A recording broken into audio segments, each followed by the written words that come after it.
have this day restored the sovereign to whom all men ought to be obedient. He reigns in heaven, and from the setting sun let his kingdom come. Samuel Adams at the signing of the Declaration of Independence in 1776. Our third speaker today is Jim Carley. Jim Carley's talk today is titled Taking Back Our Country.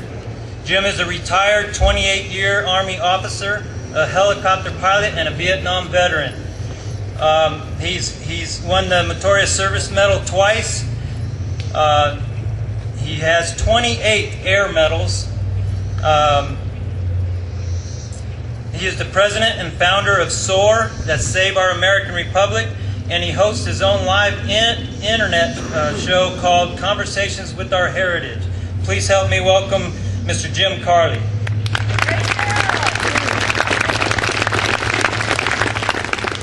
Well, I think you get a prize here for the smallest podium. I need a lot of prop space, so excuse me while I get situated here. Although I want to say one thing. I think it's cruel and inhuman punishment to put that smoker this close to where I have to sit, because I am starved. And it is an honor to be down here. I am very, very pleased to be here, and I'm glad another group is starting because we need more groups to get involved. He said I could talk a little bit about SOAR. SOAR is a 912 organization, and I'm not going to go into what 912 is because Lynn already did that. And once you hear it once, you know what we are. But we started about a year ago with 7 people, and we're over 70 in the Des Moines area. And we've opened up a branch location in Osceola. I'm sorry, guys. They're right over there, Dave West and his crew. Go see them. They got some things for you. And we also have a group in Marion, Iowa. We meet twice a month. You can look at our website, www.saveouramericanrepublic.com, and it'll have all of our locations and our meetings and what we're going to do.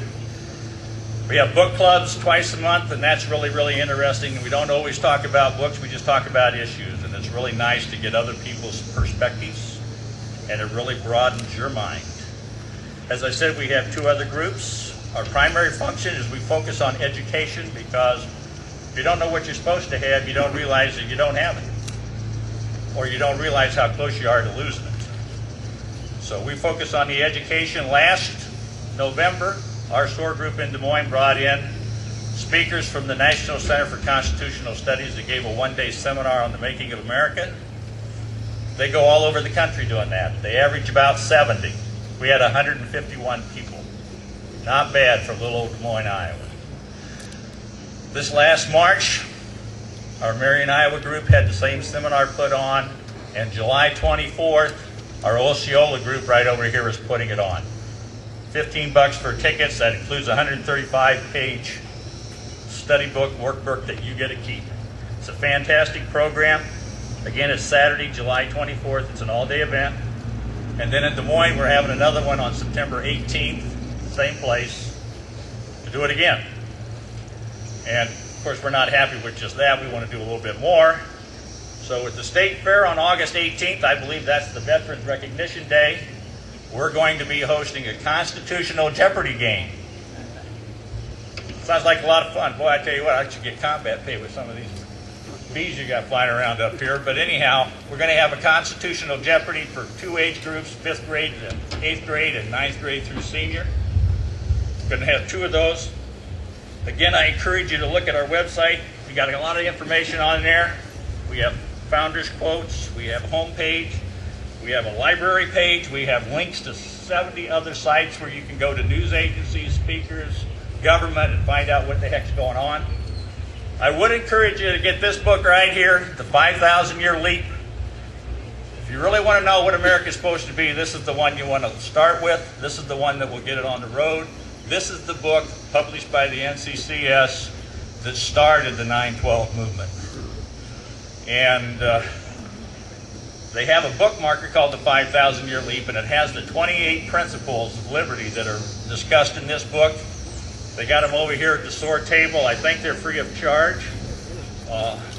They should be anyhow. If they're not, I'll give you mine so that you can have it that way. But that's where you ought to start. We have a lot of information on founding fathers. We just encourage you to go there. So that's the end of my plug for SOAR. Let's get into the real meat of the subject, being here on Memorial Day. And it is a pleasure to be here. This is a beautiful, beautiful park. Kind of reminds me of a church because nobody's down front. Oh, they're in the shade. I understand. I was in the shade too. So what is this Memorial Day all about? Just another picnic? Just another day to go on a boat ride? No, don't think so. It's time that people of this great country honor those that have died in the military service. Now, some of us who are all gray and losing their hair like I am, remember when we called this Decoration Day. Now, I'll bet you there's more that don't than do. But that was a day when families went to the cemeteries and placed wreaths and flags on the tombstones of fallen soldiers, sailors, Marines, airmen, and anybody that served as well as their families. We used to have poppy sales. Remember those little red poppy sales that used to get all over the place? I got a note here saying I think it's extinct, but I stopped at the rest area up here by coming down on the interstate, and guess what?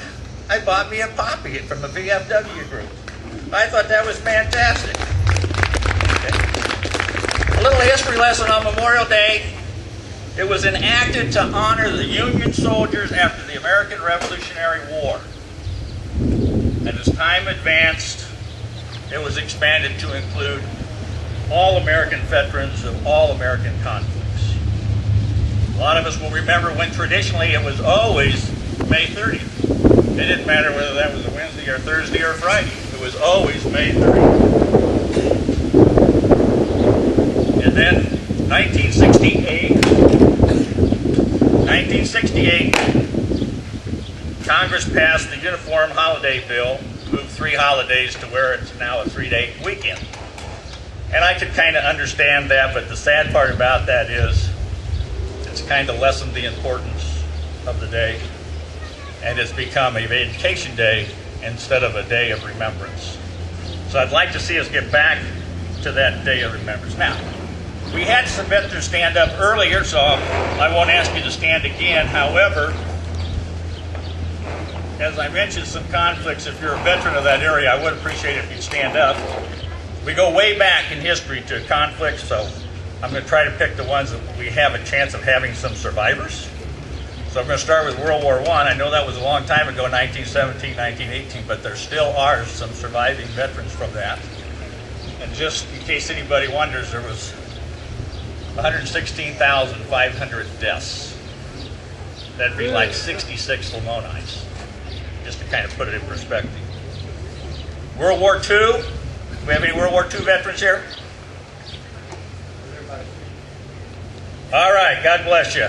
You're part of the great generation by Tom Brokaw. Good job. About 406,000 deaths with that one. If you take deaths, wounded and missing, 1,100,000. That just gives you an idea of what was going on. And I don't think anybody really realizes a couple of times how close we came to losing that. Korea War, total deaths. Anybody here from Korea? Anybody serve in Korea? God bless you.